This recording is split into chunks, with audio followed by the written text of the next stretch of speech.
Hi, my name is Melissa France, and if you didn't already know, I am the Director of Children's Programming here at Arvada United Methodist Church. Today is the middle of Holy Week, and that's what I'm here to talk about. There are lots of stories in Holy Week, probably more than I could even say, but we're going to go through one every day of the week, and then we'll talk about maybe some of the lessons that they have to teach us. I feel like the last week of Jesus' life had many stories, some of the most important ones that he wanted to teach us, all in 1 week. But remember that every time we tell a story, everybody has a different idea about what it means. So put your thinking caps on and I'll give you some ideas, but I want you to be thinking about what those stories mean to you. On Palm Sunday, Jesus enters Jerusalem on a donkey to the praise and cheering of a crowd. I think on this day, he wanted us to remember to be humble in the face of a lot of praise and adoration that he was getting. On Monday, Jesus goes to the temple, kind of like what we would call a church today, and he finds that people are selling things and using it kind of like a store, and people were even being dishonest and cheating one another. He was not happy about that. Our lesson, I think, he was showing us that these sacred and holy places, like churches, are to be used to worship and praise God and to do God's work, not to sell things. But I think he also wanted us to be honest. On Tuesday, Jesus spent time talking to religious leaders about how he thought people should be treated.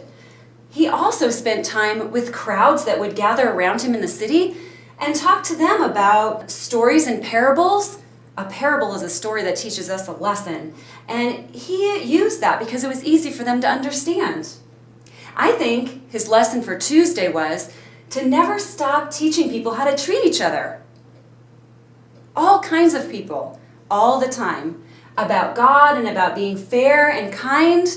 What do you think? Shh. Wednesday was kind of a quiet day. Not much happened this day. I wonder what he would have wanted us to know about a quiet day. Maybe he wanted us to know that it's okay to have quiet time, to have time to yourself. I don't know. So much happens on Thursday. I can't even tell you everything, but I'll tell you 2 things that happened on Thursday. One is that he washed his disciples' feet. Now, his disciples were his trusted friends, and he washed their feet, and he also had a meal with them. One of the many lessons of Thursday, I think he wanted to show his friends that he cared for them, and to remind them that everyone should be treated equally, to remember that no one person is better than another, to help them remember how to treat each other when he was gone. And I think it taught us that sharing a meal or sharing food with others is very important. In fact, this meal that he shared is how we came up with the idea of communion, which we still do today. So many lessons from Thursday. On a very sad Friday, after many untrue statements, not very nice treatment, and an unfair trial, they found Jesus guilty. He died on this day, a very sad day. A cross is a reminder of his death and became the symbol we still use today to tell others we believe in Jesus' teachings. This lesson, it's kind of tough to talk about learning lessons from Jesus' death. Maybe the lesson is to be truthful and think for yourself. Don't let others sway what you know to be true in your heart. Maybe the lesson is to be true to yourself while still being open to learning new things from others. Before he died, Jesus also forgave others for hurting him. Maybe the lesson is the importance of forgiveness. Saturday, they put Jesus' body in a tomb, or kind of like a cave, and they brought his body there and they cleaned and cared for it. His friends and everyone who knew him was very sad and upset. I think the lesson for this very sad Saturday was that grieving and being sad and upset is okay. When something bad happens to someone, we can really spend time thinking about what that person means to us and what they taught us, memories of them, and that it's okay to be sad.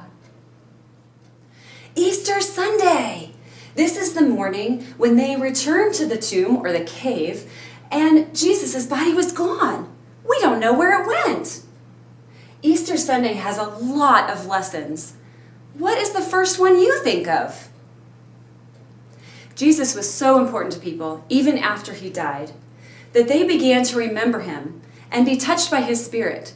Some people said that they heard him, and some people said that they saw him, and some people just felt his presence. All of these things made them feel not so alone and not so scared. It reminded them that Jesus was still with them, always in their hearts, and it helped them with their sadness. This butterfly represents new life, how life changes from one form to another, like a caterpillar to a butterfly, how something that has died can still be with us, help us, and comfort us. Wow! Holy Week is filled with stories and lessons that teach us about life, about Jesus, about God, about others, and about ourselves. Join Pastor Amy for a Facebook Live event tomorrow that's going to walk us through the blessing of the elements so that we can do communion at home. So join her for that, and I hope you have a blessed Holy Week.